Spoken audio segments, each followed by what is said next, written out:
Good day, everyone, especially to our professor, Dr. Maida L. Kadtung, and to my fellow classmates. Good day to everyone. I am your discussant for this day, Mr. Robinson V. Avellanosa, talk about the psychological foundation of education. And under this are the following. First, the concept of learning and results of learning.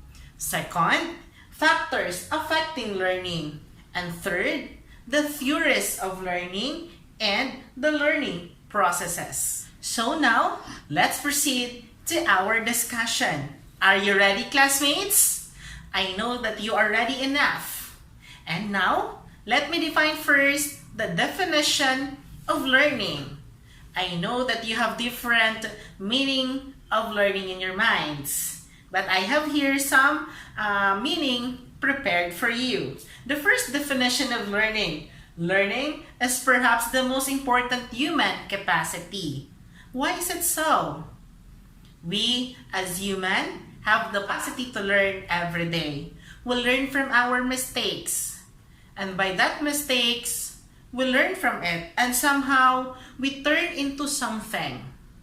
Second, allows us to create effective lives by being able to respond to changes.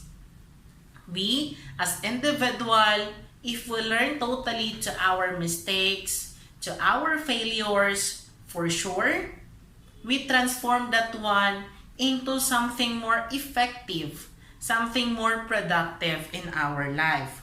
Or for example, you have a certain goal that you need to achieve in a particular time. So, kung mayroon kang mga goal na gustong ma-achieve, learn and be ready to face the consequences. Because each consequences has its own meaning that implies with. And of course, it always a part of a process. So that therefore, learning may occur after our mistakes and failures. And I have here some metaphorical explanation about learning. We learn to avoid touching hot stoves, to find our way home from school, and to remember which people have helped us in the past and which people have been unkind.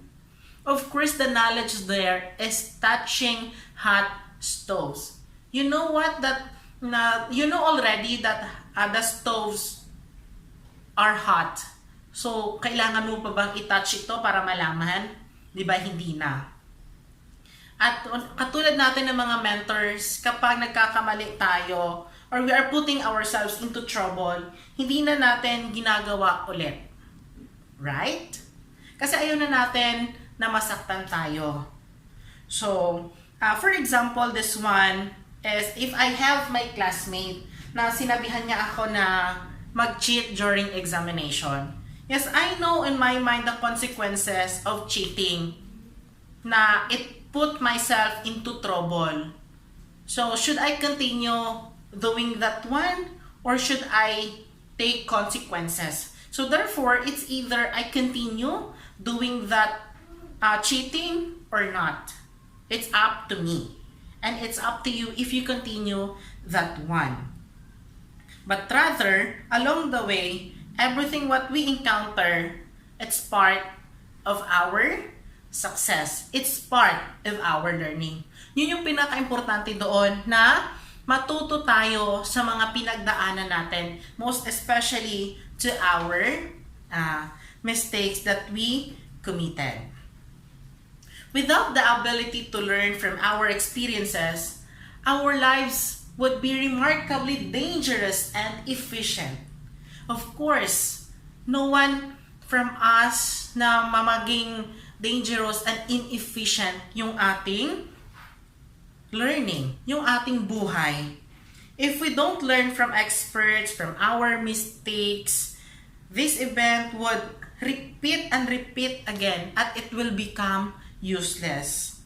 At saka yun yung iniiwasan natin, right? na maulit yung mga pagkakamali na yon. If kapag naulit yung mga pagkakamali na yon, therefore, you are not learning. Diba?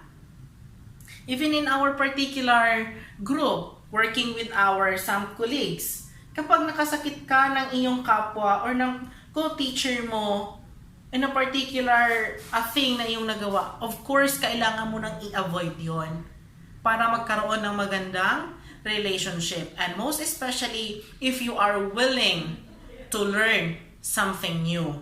Yun yung pinaka-importante doon. And this study of learning is closely associated with the behaviorist school of psychology. Of course, this learning and the psychology, it could not be separated, can't be set apart from each other. Because learning is always part of psychology. Kasi minsan, alam natin ng mga bagay-bagay na hindi tama sa ating mga kapwa-tao. But rather, we know on ourselves na mali yon or tama yon for us. For example, yung sa Facebook na nakikita natin na nandito yung isa, ang paningin niya sa number 6 is 9 at ang tingin niya naman sa kabila is number 6. So if you here facing here, it's 9 ang nasa iyo. Kung nandun ka, tingnan mo yung number niya, it is 6. So ano kayang ibig sabihin nun? We do not easily put some judgment without knowing the whole story of a person. We need to put ourselves in a situation to know more about the particular thing without easily judging it. Nga kasi kapag nag-criticize na tayo agad, hindi natin nauunawaan yung isang tao or yung kanyang opinion. As mentor, we should always consider the thoughts, the opinions of our students.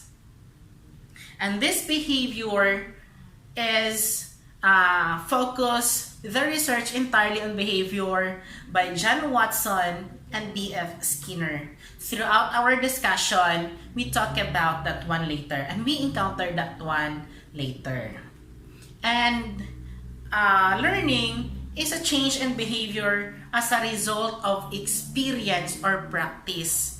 Yung mga learning natin, yan yung lagi yung product sa kung anong mga na-experience natin o sa kung anong mga pinuput into practice natin. Na kung saan, nakaka-acquire tayo ng mga knowledge. And that knowledge should begin through our study. Do you believe in that? That is why we mentors, we put ourselves into education. Of course, first requirement natin to become a teacher is to finish our bachelor's degree, right? And second, to pass the licensure examination. And third one, sometimes we took our master's degree.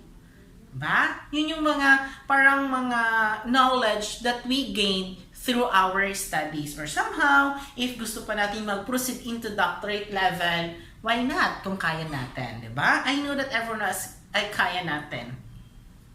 To gain knowledge of or skill in something through study, teaching, and instruction or experiences.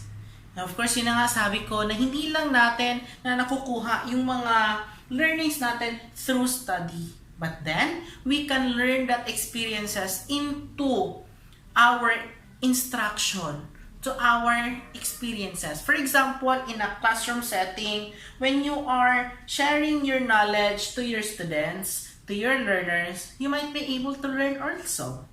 So you learn something new, you learn the new mga bago sa kung ano pa yung mga hindi natin natutunan on our own. For sure, mayroon tayong matututunan sa ating mga kaklase.